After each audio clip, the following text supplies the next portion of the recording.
Optimism, that's the title. To be optimistic is to anticipate the best possible results to that which we hope for.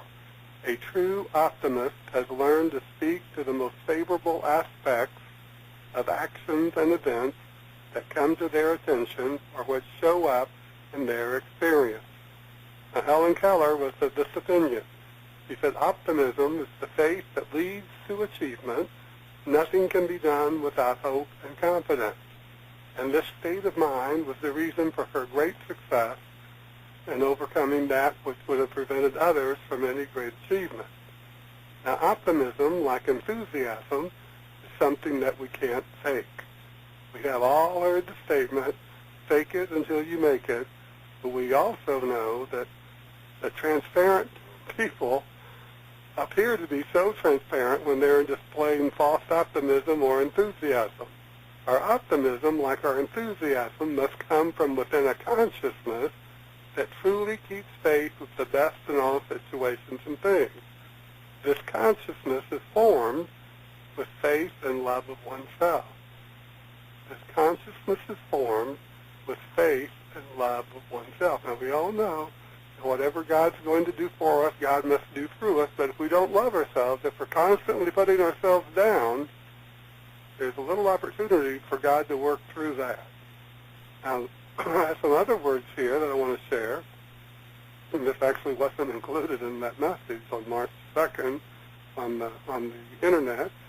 So this is taken from a speech to the $1 Million Roundtable by Dr. Alan Lloyd McGinnis Peale. And I would assume he's related to the great Dr. Norman Vincent Peale. And this speech was titled, How to Be a Tough-Minded Optimist. How to Be a Tough-Minded Optimist. That's an interesting title.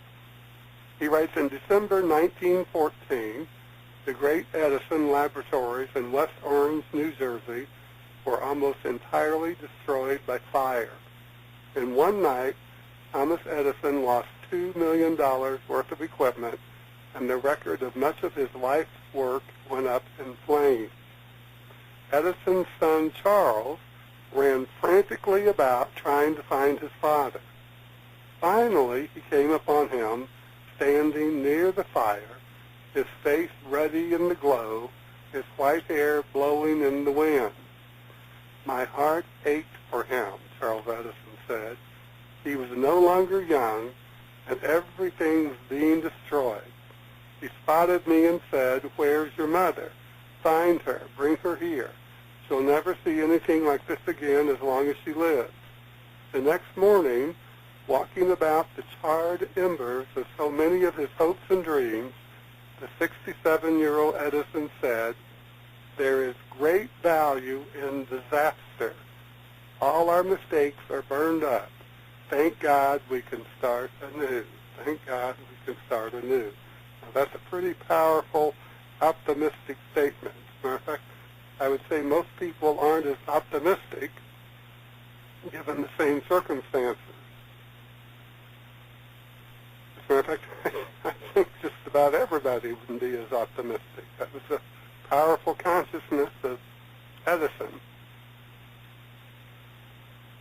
And he was 67 years old. Now, many studies have been done regarding the benefits of prayer and meditation, and the results have all confirmed that both are necessary to our mental and physical health. If we do not stay prayed up, to use a vintage term, we are subject to continuing physical and mental problems. Prayer and meditation remove us from the conditions of the world and the problems in our lives. Prayer and meditation also give us the inner conviction that results in greater optimism and enthusiasm. Let me repeat that. Prayer and meditation also give us the inner conviction that we just know it, that results in greater optimism and enthusiasm. Now, I also absolutely agree with these two quotes from Lucille Ball. This is from the great Lucille Ball. She said, "One of the things I learned the hard way was that it doesn't pay to get discouraged. Keeping busy and making optimism a way of life can restore your faith in yourself. And then she tells us, love yourself first and everything else falls into line. You really have to love yourself to get anything done in this world. That's amazing, amazing words.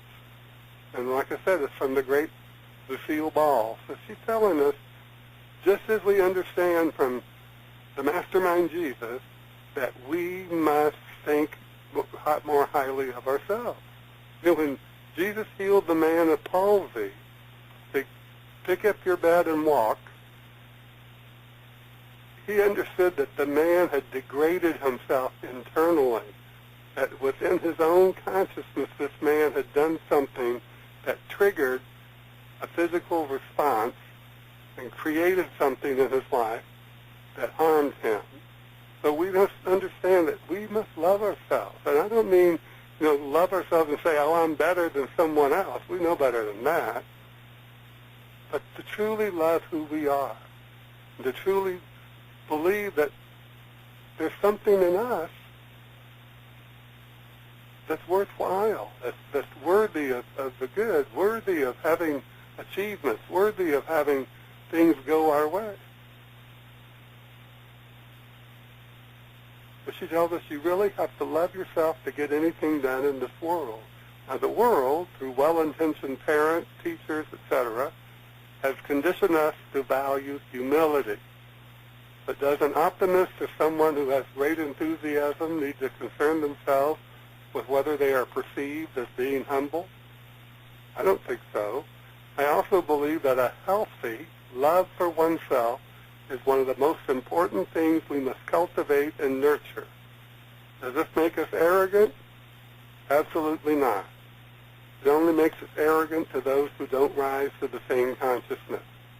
Let's remember those words from the Mastermind Jesus. These went far beyond anything that most of us have been taught.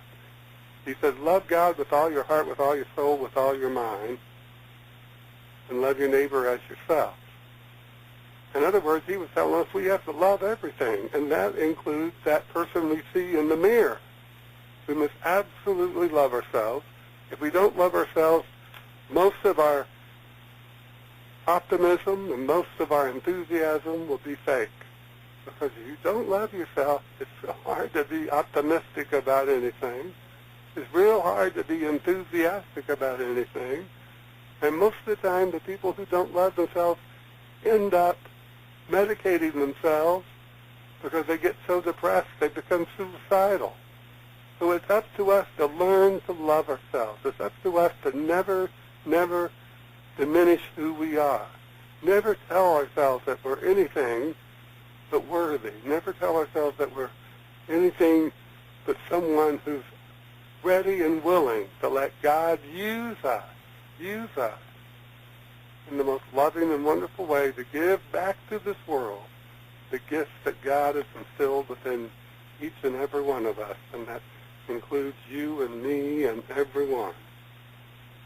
Once again, this is The Way to a Wonderful Life. I am Reverend Dr.